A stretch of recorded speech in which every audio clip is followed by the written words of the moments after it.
Well, hello everyone. It's your Prince of the motherfucking Saiyans, and I'm back again with another reaction video for all of you. And today we're reacting to Kakarot versus Vegeta. Yeah, I've heard a lot about this one, and I know how this turned out. I know a lot of you, but Goku won, because that's what you call Kakarot, Goku. Oh yeah, sure he won. I whooped his ass, alright? He had to call his friends to help him.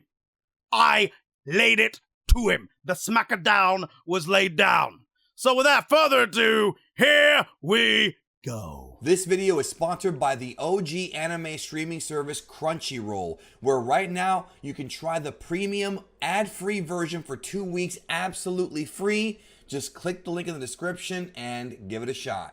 Okay, so I know I do a lot of analysis on this channel, I do a lot of breakdowns and in-depth stuff, but sometimes I just like talking about stuff that I love, just stuff that I like, either as a kid or as a grown-up, and I want to talk about Goku versus Vegeta, and I'm talking about the first fight in Dragon Ball Z. I mean, if we're gonna say and having discussion, you know the Prince of the motherfucking Saiyans handled that business. I layeth the smack-a-down. With Goku versus Vegeta. I know that Goku versus Majin Vegeta is a good fight. It's a fun fight and it is great, but it's great for its own reasons. And the main reason behind that fight being so great is because of Vegeta's demeanor and the choices that he kind of underwent mentally before he got to that point where he was able to become Majin. I went into explicit detail about this in my Majin Vegeta Explain video, but that fight would not exist if it wasn't for the very first fight between Goku versus Vegeta, which a lot of people have said is their favorite fight in Dragon Ball Z. And whether or not you consider it your favorite fight, Goku versus Vegeta in DBZ is the gateway drug for many fans. I can't even tell you how many DBZ fans got into the series from this fight. From watching this fight, everything that happened in it from beginning to end, Goku, Vegeta, the moves, the Kaioken, the Kamehameha, the Gallic Gun. This fight is blood, sweat, and tears. This fight is everything that personifies the action side of Dragon Ball Z. So I want you guys who have seen this fight either in Z or in Kai, it doesn't matter what version you watch, I want you to go back and watch it in the original Dragon Ball Z in Japanese, because kind of experience the way that Nozawa and Horikawa really put everything into this fight. I mean, this was a performance of a lifetime for both of them. But either way, if you watch Sean Schemmel and Chris Sabat, or if you watch Ian Corlett and Brian Drummond, or if you watch even the Spanish dub with Mario Castañeda and Rene Garcia, everyone who has ever dubbed this fight has done such a great job. But I think it's because the source material is so great. Now, you gotta remember, this fight with Goku and Vegeta was built up for a very, very long time. Now, I'm gonna eventually do a complete deconstruction of why this rivalry with Goku and Vegeta is so important to the series and how deep it actually is. I'll be doing that in the future, but right now I want to talk about just that first fight, because the first fight with Goku and Vegeta is really the blast off. It's the catapult, the beginning of... My face right there says it all. Yes, it's the catapult into the Vegetaism that is me. It is the catapult into the Saiyan elite that is I. The Prince of the motherfucking Saiyans. Vegeta's entire character arc. If it wasn't for this fight, Vegeta's character would not have evolved the way it did in Z into who he became in the Buu saga.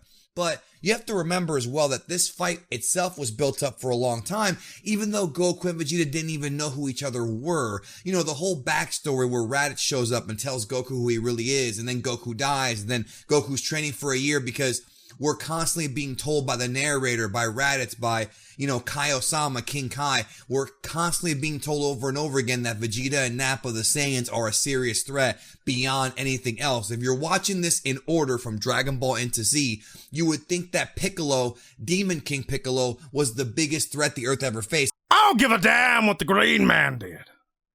I am the Prince. I'm number one. Oh yes. Don't get it twisted.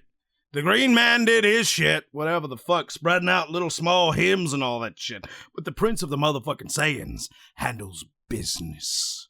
Intimate business. I mean, he took over the Earth, he was destroying the Earth, but Dragon Ball Z then raises the power scale humongously by introducing Goku's brother, and he would later on say, well, guess what? You think I'm strong? Well, the other two guys that survived Planet Vegeta, yeah, they're gonna make mincemeat out of you. They're gonna fuck you up. Yeah. So we have a year-long build-up where we have this potential with Gohan and Piccolo and this great sort of character arc sort of story development between those two characters and their sort of bond that would be an important thing going forward in the series. But really, it was all about Goku. Goku and his journey to the other world. And Kai took out a lot of the great filler in the Saiyan saga. So if you've only seen the Kai version, I do recommend watching the Z version because there's a lot of great filler there. So anyways, Goku, he dies. The main character dies right at the beginning of this part of the series. And he ends up going to the other world and he learns all these new tricks. He learns the Kaioken and the Genki Dama, the Spirit Bomb. Those are the two main things that he learns. And also his physical body gets stronger. His base form gets stronger. So the Goku that fought Raditz is not the Goku that fought Vegeta and Nappa. So Goku shows up and just puts a pounding on Vegeta's,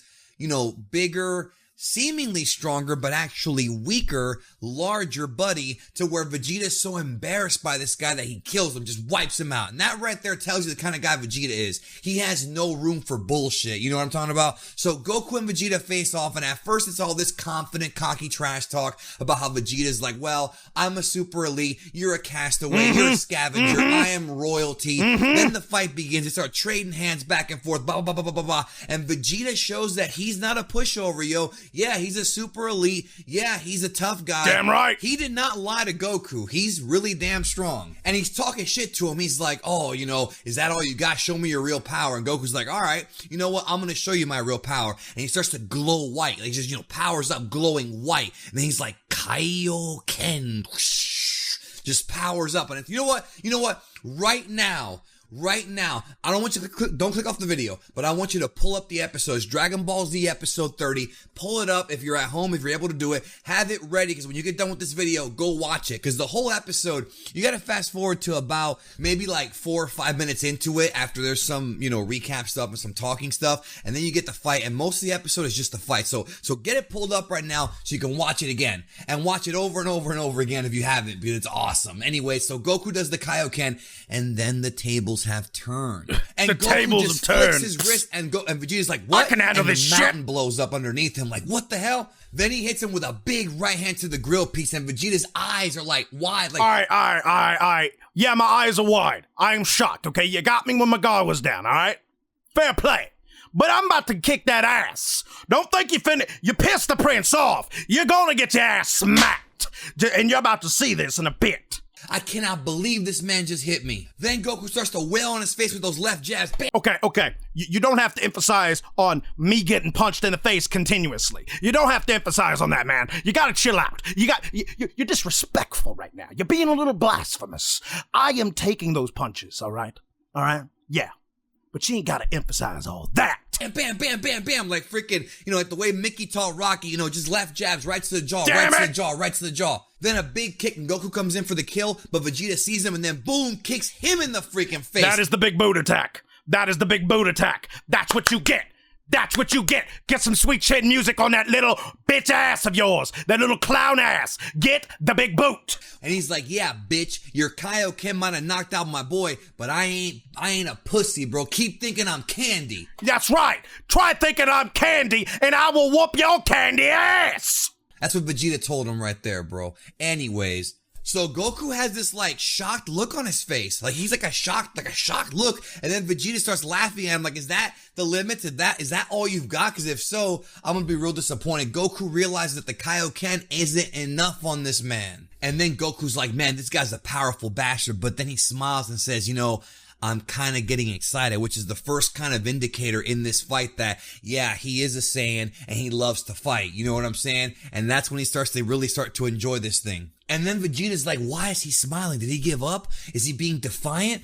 Or does he have more power? What's going on? I love this fight so much. Then Vegeta has this awesome power-up where he shakes the entire earth. Now, back in the day when I was first getting into Dragon Ball, I was reading Steve Simmons' recaps of the manga, and I remember he listed this as being a technique called Erito. Erito? Man, my techniques are all sexual, have you noticed? Final Flash, Final Shine, Gallic Gun, Dirty Fireworks, Erector. Sounds like erection. Erector. Yo-ho! That's what I did to Boma. I went Electro. Yes, the Prince of Privilege, the Prince of Saiyans, the Prince of Electro. which is supposed to be like Japanese for elite. I haven't seen any of that in the guidebook, so I'm not sure if that's actually true or not, but if you want to call it that, that's fine. But he powers up and like his pupils go white and the whole earth starts to shake, and it's like he's now going into max power Vegeta, and Goku's like, whoa, like maybe the Kaioken's not enough, you know what I'm saying? And Goku is like, whoa, like he got rid of all the clouds. Vegeta was so strong, all the clouds around them were gone, and then Goku's like, you know, shocked at this, and then Vegeta's like, it's over, Kakaroto. Kakaroto, you're about to get the erector. That sounds so homoerotic, but damn it, man. You're about to get fucked. You're about to get wrecked. And you know this. Kakarot, you clown. You know you're no Saiyan Elite.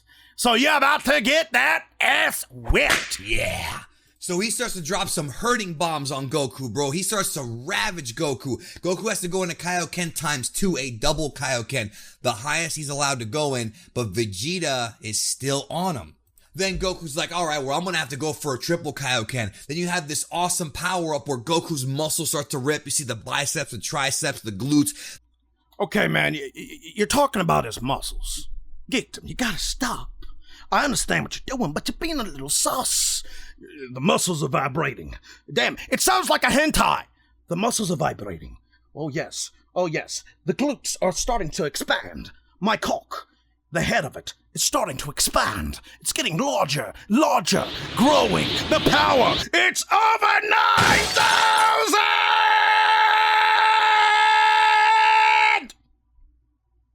But continuing on. The chest muscles, he's just getting totally ripped, and he's so strong that he's steaming, bro. He's got steam coming out of his pores, dude. You know, I expected you to say steam coming out of his ass just for a second, you know. The steam, it's steamy.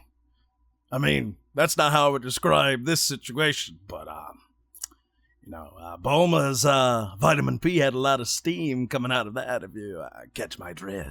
Like a really bad fart. I mean, like steam, bro. And Vegeta's like, whoa, is this guy gonna die? And then we go to DBZ episode 31. Pull that motherfucker up too, bro. Do what I say. Trust me on this one. That's the next episode after. So, Goku steaming, getting ready to triple Kaioken, and we have the second half of our fight. And he hits Vegeta with that big-ass right hand, then comes around the back, boom! Damn it, Kaka, what? Then Vegeta's pissed, bro. He comes out of the mountain with his arms I'm very up like, pissed. He's got fucking veins and shit. He's like, how dare you? Yeah. Then we have that awesome scene where they go back and forth. Vegeta goes for a big left, Goku ducks, boom! Uppercut right to the freaking stomach, bro. Right in the solar plexus. He almost hit him in the damn liver, bro. And if you would have hit him in the liver, that would have been quite painful. And Vegeta's in so much pain. You know what? It might have been the liver. It might have actually been the liver. And Vegeta, do Saiyans even have livers? I guess they do. They're like humans. So Vegeta's like holding his freaking stomach because of how much in pain he is. So then Goku keeps pounding Vegeta, pounding him ruthlessly, over and over again, to where Vegeta starts to question, his own power. He looks at his own blood and he's like, how dare I have my noble blood shed over this piece of trash? Yeah. He's like, that I shit cannot pissed me believe off. that this low-class warrior made me bleed. And that's when he says, you know what? He made me bleed like Bulma on a Thursday. That ain't gonna fly, Chief. That ain't gonna fucking fly. This planet is history. Then he jumps up and he's like, you know what? I'm going to kill you and I'm going to kill the planet. And we see the first ever Gallic hole. The Gallic Whore. Yeah, the Gallic Whore. That's what the original name is, but Gallic Gun sounds a little bit better. Gallic Whore! The Gallic Gun. And then Goku's like, all right, well, I got one of my own. He does the epic Kamehameha. I don't care what dub you're watching, yo. This scene is epic. So he's powering it up, and it's the triple Kaioken Kamehameha, and they have the freaking beam struggle. The first major beam struggle in Dragon Ball Z. Not the first one in Dragon Ball, but the first one in the Z portion. They're going back and forth, and the whole earth, there's rocks flying everywhere. Like, the whole earth is just shattering apart. And then Goku says ×4 and sends Vegeta packing. It's freaking perfection. And you know what now? Perfection's a little bit of a stretch, motherfucker. And he doesn't send me packing. He sends me to the damn sky. And you know what happens after that? The prince lays down the plan. and he whoops that ass. It might not be the best fight in the entire series. According to you, you have a right to your opinion, and so do I. It's definitely not my number one, but it's in my top 3 without question, and it's only 2 episodes. You don't have to have a fight go 9, 10 episodes. It's just 2 episodes of well done, well crafted magic, and in the manga, it's just as good. So go and watch Goku versus Vegeta again and remember how awesome Dragon Ball was, and let's enjoy it together. Thanks for watching, motherfuckers. I love all of you to death, and this was fun. Talk to you soon. Well, this was fun for you. You're obviously speaking for someone else. But let me tell you this. You forgot to talk about the rest of the fight, motherfucker. Why you think it ended with the damn God of God and the damn Kamehameha beam struggle? No, hell no. I'm gonna have to preach my sermon to my Saiyan elitists. No, motherfucker, I can't let you stand. I got you dead to rights. I got you dead for rights. Motherfucker. After that fight, the Prince of the Saiyans went into the air. He devised a plan, that being I. I devised the plan to use the moon. I used the moon. I became a giant monkey, an Uzuru, if you will. And then I began to laugh the smacker down on that clown's ass! And I beat him within an inch of his life. I played him like a fiddle. I layeth the smacker down so hard on him. I brought him up and I held him like a chew toy. I beat him like a Cherokee drum. And you know what happened? Krillin, Yajirobe-sama, and Gohan all came into play. That's what happened. Gohan comes in, Krillin comes in, the Fat Man comes in and saves, he just saves his ass. Saves little old Kakarot's ass. And you know what? Kakarot was on his ass just looking, oh, I'm gonna use the spirit bomb. He gives it to Gohan. Krillin throws it. Gohan bounces it back. This was a team of volleyball. That's what happened. And even then, I got up. Like a man, I crawled. I would not be denied. Because there's one thing a Saiyan always keeps, even in defeat, and that's his goddamn pride. I've had enough of this shit. I hope you all enjoyed this video. The link to the original is down in the comment section and down in the description. So you go ahead and watch it. And if you enjoyed this video, leave a like and share it around with everyone in need of vitamin D. And if you have a recommendation, leave a comment for me to see, and I'll take it under advisement. And don't forget to subscribe for more of me, and you will get the D.